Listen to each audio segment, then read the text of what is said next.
What's up, fishing peeps? All right, it is February. We were on that full moon, and if you watch my videos at all, you know how excited I am about this time. The full moon in February is transition time. It's a signal for those big girls to get up and start feeding, get ready for the spawn, which means they're more catchable. And the way the fishing's been this year,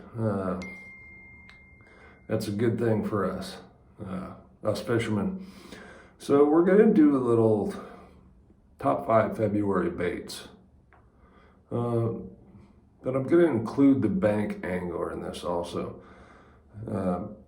Bank angling can be really, really good. And the nice thing about it is if you have an hour or two, most of us can go find somewhere to fish from the bank. And it just gives us another perspective as well as another opportunity to catch giant fish, or hell, just catch a fish. Catching fish is fun. So we're going to go over 5 baits for February. And I'll tell you what I would use from the bank and what I would use from the boat. They're going to be similar, yet different, okay? This time of year, reds start to really come into play. And you'll see that in my bait selection here. But the first is going to be a rattling bait. Both from a boat or from shore. You're just going to have to fish them a little bit different. Yo-yoing is my preferred method, and if you don't mind losing some baits, you can do that from the bank. They still come through pretty good, especially if you have a good feel for it. A lot of times you can pop it, shake it out of what it's stuck in. But that is an Arashi Shad 75. This is the bigger model. Now, if you're fishing from the bank, I would suggest something like a Strike King Red Eye Shad, or I like that a little more than the regular Bill Lewis Rattle Trap. Mostly because the rattle trap is more pointed. I think it might tend to snag a little bit more. But you can cover a lot of water with them. They cast really, really far. They make a lot of commotion. So in dirty water, they're very effective. The other side of that would be a crankbait. Oh, where are we going to fish those? Preferably around flats, maybe the sides of points. You can throw them on points, but I prefer the sides of points and flats. A lot of this stuff is going to be, considering fish are going to start moving, okay? So the other next one for the bank angler and for the boat is a flat side. The OG Slim, is it a Slim? Yeah, just says, oh yeah, OG Slim 6. And the Fritz side. Now these are flat sides, good for a little colder water. The fish are still in a little bit of a funk.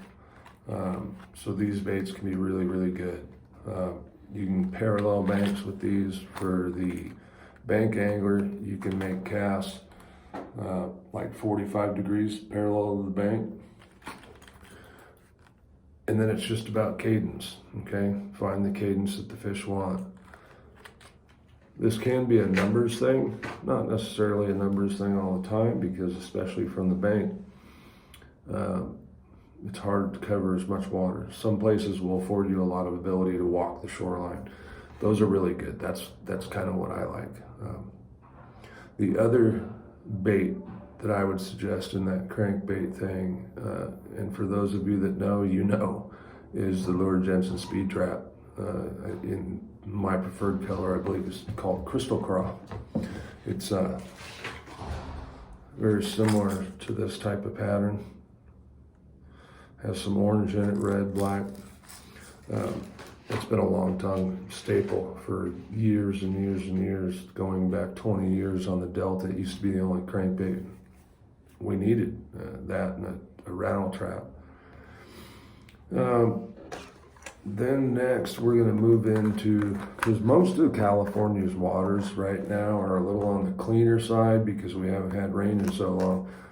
And that's part of what has the fishing kind of messed up, folks. The water's a little cleaner. Normally this time of year it's a little more stained. Not this year. So we have to adapt.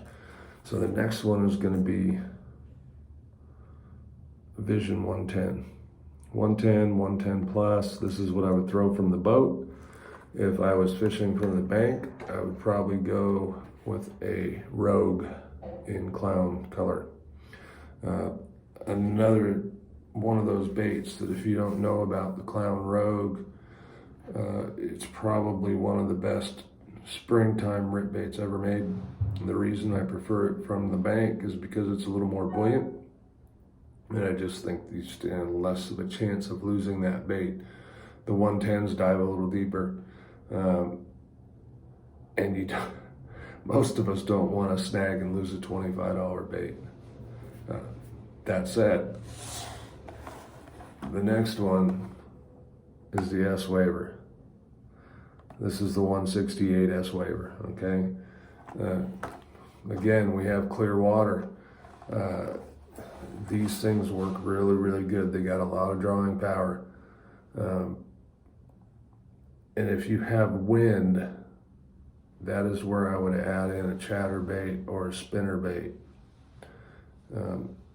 or dirtier water. But the glide bait can be very, very effective this time of year. And we're getting down to the bottom already. Wow. Okay. Big surprise here, right? Yamamoto Senko. The great thing about the Senko is it can be fished so many darn ways. You can fish it on a dart head, you can fish it on a smaller football head, you can fish it on a shaky head, you can fish it on the drop shot. You can fish it wacky weightless, you can fish it wacky neko rigged. So it gives us a huge amount of water column to work with.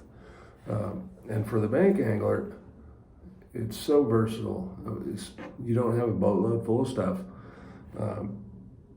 The Senko is just hard to beat, and it's very effective. The alternative would be a drop shot. If you've watched my recent reports, the drop shot last week turned out to be the saving grace for us, okay? Fish were right on the bank, and that's what they wanted, was the drop shot. The pink worm, the morning dawn pink worm. And I don't like to drop shot. I want to power fish. I want to throw a heavier line so I can try and rip their heads off because it's fun. But nothing's more fun than catching fish. So we do what we need to do to catch fish. And you know, I can't leave out the jig. The jig just tends to catch bigger fish overall, okay? It can be a little harder to fish uphill the way you need to fish it right now, which is without a lot of movement, without popping it really hard. And when you're fishing uphill in a rocky lake, you're gonna have to pop it hard, and the odds are you're gonna snag some. One tip I will give you on the drop shot, works really, really well, is use a split shot for the weight, okay? Get a good sized split shot, clamp it on, but don't clamp it on overly tight. You put a little small knot, just an overhand knot in your line. And a lot of times if you don't clip it down too hard, when you snag, instead of breaking off, it'll pull the weight off, okay? Split shot are really cheap. They're like what, $1, $2 a pack? And better to lose weights than your whole rig and then you have to retie. This way you just clamp a new weight on and you're good to go. So those are going to be my 5 top techniques for right now, for the bank angler and for the boater. The boater could add in some different crankbaits. Maybe if the fish are a little deeper, you want to go to a lip crankbait. There's also the DT6. You can throw it from the bank, but because it's more of a diving crankbait, it might tend to snag a little bit more. So just keep these things in mind. Give these techniques a try. They will work. They may not work every day, but one of those is going to work every day. Let's get out there. catch a fish of a lifetime. It's February. I want to hear about your PBs, because this is the time to do it. And who doesn't love catching a PB? I know I'm going out Thursday and Friday to catch me a PB. Tight lines. Thanks for watching the video. Like and subscribe. We'll see you on the next one.